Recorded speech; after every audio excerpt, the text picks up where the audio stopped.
So now let's see how we can work around with the ripple effect inside of Corel Draw.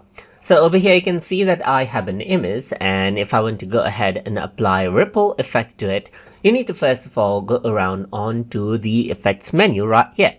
So once you go around onto the effects menu, you can simply go around under distort, and here you can see that ripple is an option.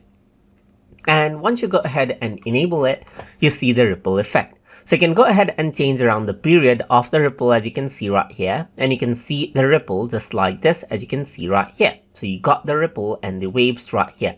You can change around the amplitude of the ripple right here just like this as well, and you can also go ahead and make sure that you may want to choose speed right here for the quality, or you want to go for quality right here.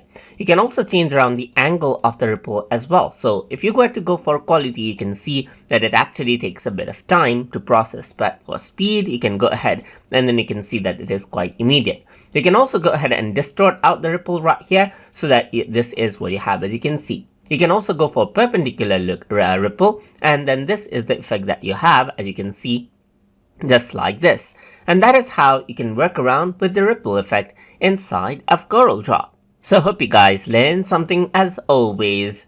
And as always, please like, comment, share, and subscribe.